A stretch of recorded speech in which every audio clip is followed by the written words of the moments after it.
Hello दोस्तों। उत्तर प्रदेश उन राज्यों में से एक है जो सौंदर्य की दृष्टि से भारत और इसके समृद्ध इतिहास को परिभाषित करते हैं। यह वह प्राचीन भूमि है जहां महान संतों का उदय हुआ, धर्मों का विकास हुआ और भारत के दो महान काव्य रामायण और महाभारत यहां से प्रेरित हुए। प्रत्येक प्रगतिशील सदी के साथ राज्य ने विभिन्न धर्मों को स्थान देकर भारत की धर्मनिरपेक्षता की पुष्टि की। किलों और महलों का जब भी जिक्र होता है तो हमारे ख्याल में सबसे पहले राजस्थान के स्थान अधिक आते हैं, लेकिन आज हम आपको लखनऊ से 55 किलोमीटर दूर महमूदाबाद तहसील में स्थित महमूदाबाद किले की इतिहास और प्रासंगिकता का दौरा कराएंगे। तो चलो वीडियो शुरू करते हैं। महमूदाबाद किले ने 1857 के युद्ध के दौरान एक महत्वपूर्ण भूमिका निभाई। महमूदाबाद एस्टेट की स्थापना 1677 में इस्लाम के पहले खलीफा के वंशज राजा महमूद खान ने की थी। यह कोठी 20 एकड़ के परिसर का हिस्सा है और कोठी अवध महल वास्तुकला का एक प्रमुख उदाहरण है और पूरे मुगल काल में और बाद में ब्रिटिश कॉलोनियल युग के दौरान महमूदाबाद के शासकों के लिए एक महत्वपूर्ण प्रशासनिक और आवासीय परिसर के रूप में कार्य किया।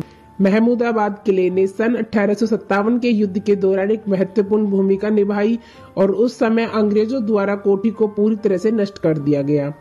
महमूदाबाद किला और समय का फेर। इसके तुरंत बाद मूल प्लिंथ का उपयोग करके इमारत का पुनर्निर्माण किया गया था। आज कोठी एक महत्वपूर्ण धार्मिक और सांस्कृतिक केंद्र है। यह कई मजलिसों और जुलूसों का पारंपरिक स्थल है और यह साइट उर्दू और अरबी भाषाओं के सर्वश्रेष्ठ पुस्तकालयों में से एक है और साहित्य, कला और कविता के विद्वानों की मेजबानी करती है। लेकिन समय की आपाधापी के चलते परिस्थितियों का ऐसा रुख हुआ कि किले का भाग्य ही पलट गया। सन 1962 में जब भारत और चीन के बीच युद्ध छिड़ गया तो सरकार ने शत्रु संपत्तियों को जब्त कर लिया, यानी कि ऐसी संपत्तियां जो किसी एक व्यक्ति या देश की थी। जो देश के दुश्मन थे, इसमें न केवल चीनी जातीयता के भारतीय नागरिक शामिल थे, बल्कि साथ में वे भी विभाजन के दौरान पाकिस्तान चले गए थे। वहीं अधिनियम 1965 के भारत पाकिस्तान युद्ध के दौरान लागू था। मोहम्मद अली जिन्ना के करीबी थे। महमूदाबाद के पूर्व राजा प्रवास करने वाले लोगों में से एक मोहम्मद आमिर अहमद खान थे। उन्होंने सन 1947 में भारत छोड़ दिया था और इराक चले गए। उन्होंने सन 1957 में पाकिस्तानी नागरिकता ले ली। ये शख्स और कोई नहीं बल्कि महमूदाबाद के पूर्व राजा मोहम्मद खान के पिता और मोहम्मद अली जिन्ना के करीबी सहयोगी। जब्त की गई संपत्तियों में लखनऊ के हजरतगंज स्थित बटलर पैलेस, महमूदाबाद हवेली, लॉरी बिल्डिंग और कोर्ट शामिल थे। ये सभी प्रमुख रियल एस्टेट होल्डिंग्स थे। कोर्ट विशेष रूप से 2 लाख वर्ग फुट में फैला एक विशाल बाजार है। यूपी में विशाल महमूदाबाद संपत्तियों को तब रक्षा नियमों के तहत शत्रु संपत्ति के रूप में जब्त कर लिया गया था। जब सन 1974 में लंदन में बूढ़े राजा की मृत्यु हो गई तो उनके बेटे राजा मोहम्मद आमिर खान ने अपनी विरासत वापस पाने के लिए एक लंबी कानूनी लड़ाई शुरू की। शत्रु संपत्ति के मामले में सबसे ज्यादा प्रॉपर्टी राजा महमूदाबाद की है, लेकिन अब किले पर उनका मालिकाना हक खत्म हो गया।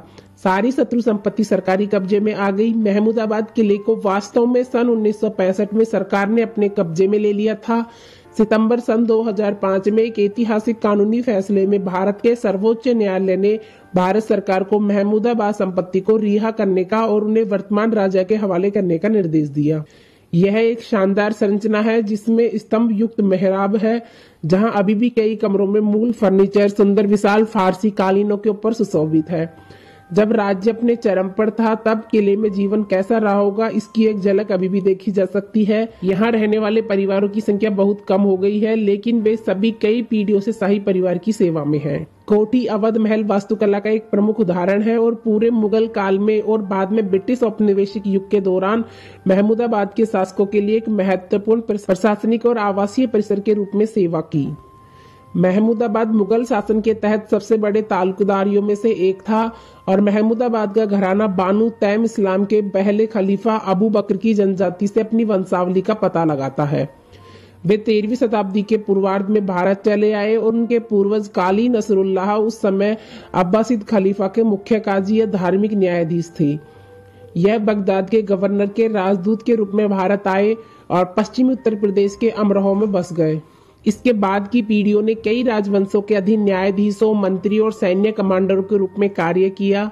यह परिवार अंततः 16वीं शताब्दी में महमूदाबाद में बस गया। जिसका नाम नवाब महमूद खान के नाम पर रखा गया था, जिन्हें युद्ध में अनुकरणीय साहस दिखाने के लिए सम्राट अकबर ने सम्मान के वस्त्र और नवाब और खान बहादुर की आनुवंशिक उपाधियां प्रदान की थी। सन 1857 में महमूदाबाद के मुकीमुद्दौला राजा नवाब अली खान ने अंग्रेजों के खिलाफ विद्रोह में बेगम हजरत महल का साथ दिया था। वह युद्ध के मैदान में बुरी तरह घायल हो गए और शहीद हो गए।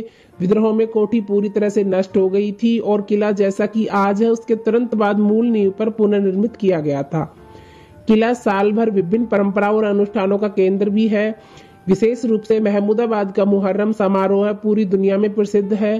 किला की कोठी महिलाओं के अपार्टमेंट या महल असरा और पुरुषों के अपार्टमेंट या मर्दाना में विभाजित है। जहाँ मुकीम मंजिल और टेढ़ी कोठी स्थित है। किले में एक पारिवारिक मस्जिद के साथ साथ कई इमाम बाड़े भी हैं। महमूदाबाद तहसील शहर मंडल का मुख्य शहर है, जिसके आसपास लगभग 66 गांव हैं, जबकि जिले का मुख्य शहर सीतापुर है जो लगभग 70 किलोमीटर दूर है और राज्य मुख्यालय लखनऊ 52 किलोमीटर दूर है। उत्तर प्रदेश के सभी शहरों और कस्बों से सड़क मार्ग द्वारा महमूदाबाद पहुंचा जा सकता है, जबकि लगभग 60 किलोमीटर दूर स्थित लखनऊ हवाई अड्डा निकटतम हवाई अड्डा है। महमूदाबाद में एक रेलवे स्टेशन है और मुंडा गोपाल राग के अलावा सिधौली और अटरिया रेलवे स्टेशन निकटतम रेलवे स्टेशन है, जो लगभग 3 से 32 किलोमीटर की दूरी पर है और दिल्ली से बिहार जाने वाली कुछ ट्रेनें इन स्टेशनों पर रुकती हैं। तो दोस्तों, यह था महमूदाबाद किले से जुड़ा संपूर्ण इतिहास। आपको वीडियो कैसी लगी हमें कमेंट करके बताएं और वीडियो पसंद आए तो लाइक शेयर और सब्सक्राइब करें। Thanks for watching.